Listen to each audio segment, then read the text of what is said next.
Assalamualaikum brother, selamat datang kembali di channel MMA Story.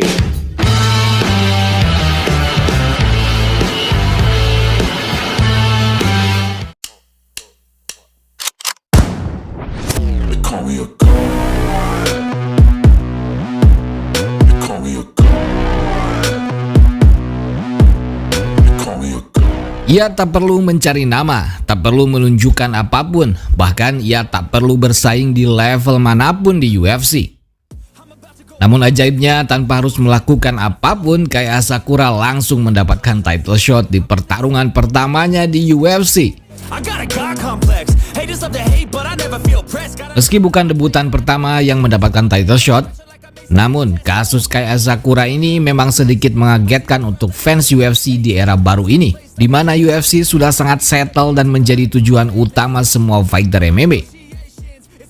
Mengapa Kai Asakura mendapatkan privilege sebesar dan sespesial ini? Tentu saja kita bertanya-tanya, seberapa hebat sebenarnya Kai Asakura hingga mendapatkan privilege title shot pada debutnya di UFC. Mari kita bahas.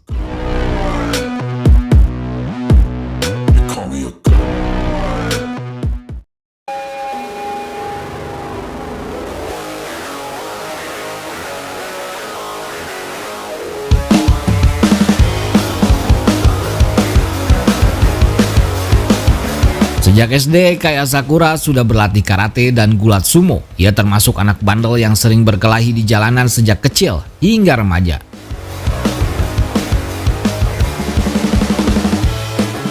Ia juga sempat berlatih tinju saat SMA. Namun saat SMA kelas akhir, ia baru menemukan tempat untuk menyalurkan hobinya untuk bertarung di salah satu dojo pelatihan MMA di Jepang. Sejak saat itu ia mulai berlatih MMA dan berkarir menjadi petarung MMA. Pertarungan profesional pertamanya melawan Tomoya Suzuki. Ia bisa menang dengan armbar.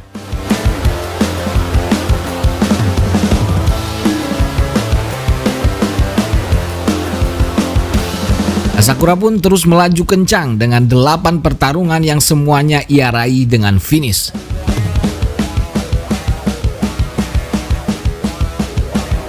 Namun di pertarungan ke-9, ia mengalami kekalahan pertamanya melawan fighter Korea Moon Jae-hoon dengan KO mengenaskan.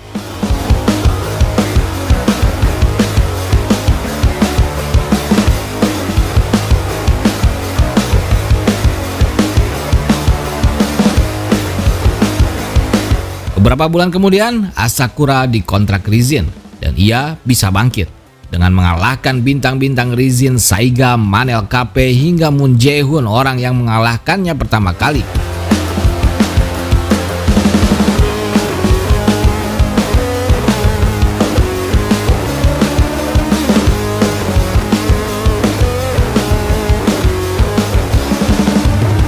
Ia pun bisa terus menang hingga 6 kali berturut-turut.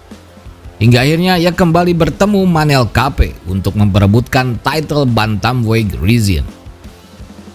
Sayangnya Asakura kalah KO kali ini di title shot pertamanya. Ia kalah di KO oleh Manel Kape, padahal ia pernah mengalahkannya di tahun sebelumnya.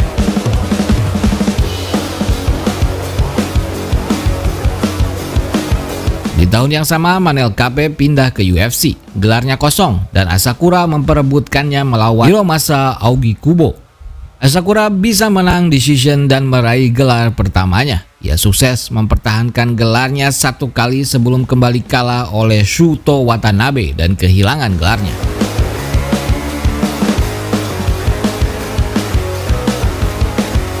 Setelah itu, Asakura kembali bangkit dan mengikuti Rizin Grand Prix.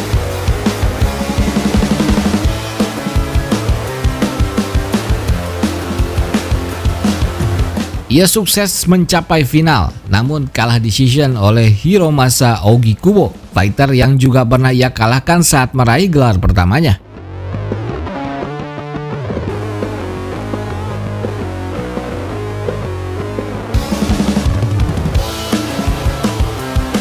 Selang 2 tahun, Kai Asakura sukses kembali meraih gelar bantamweight-nya melawan Juan Archuleta.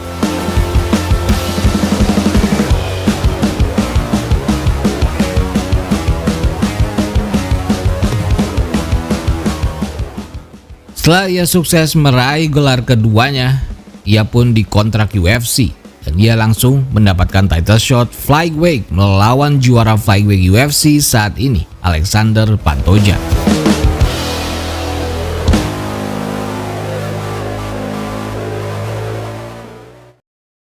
Susah cari vendor konveksi terpercaya dan tepat waktu? Order saja di CV Alta Konveksi. Pengerjaan cepat, kapasitas besar, murah, berkualitas, dan bergaransi. Terpercaya ratusan klien, profesional dan berpengalaman sejak tahun 2013.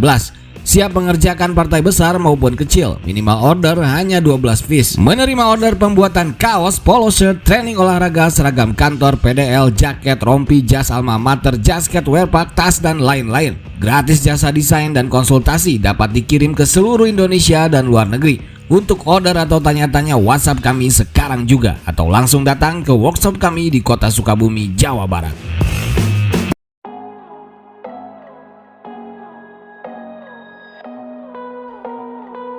Melihat perjalanan Kai Asakura, memang ia sangat hebat, sangat all-rounded, dan yang membuatnya disukai UFC ialah kegemarannya bertarung secara brutal, membabi buta, berperang tanpa henti yang jelas akan sangat menghibur.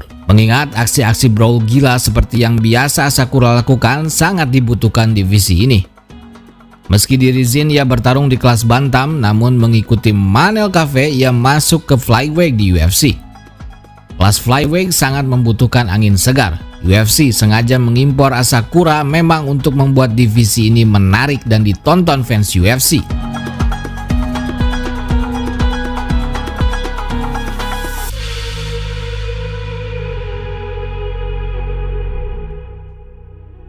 Setelah heboh dipecatnya Muhammad Mokaev, sempat berhembus kencang kabar jika UFC juga memang akan menghapus divisi ini karena begitu kecilnya minat fans UFC untuk menonton divisi ini.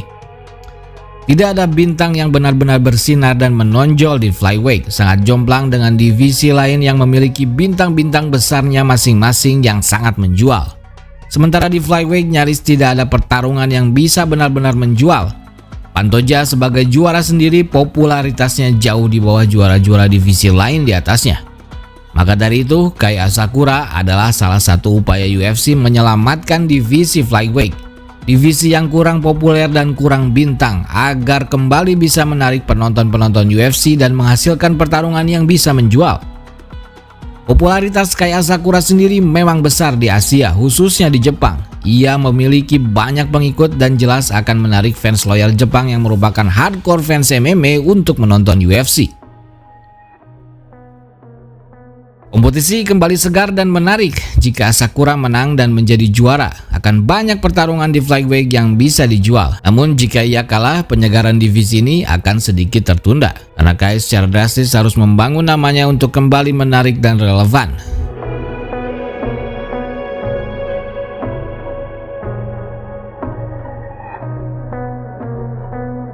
Bagaimana menurut kalian? Tulis pendapat dan analisa kalian di kolom komentar. Terima kasih sudah menonton, jangan lupa subscribe. Gue Permadi dari MMA Story pamit. Assalamualaikum warahmatullahi wabarakatuh. Thank you.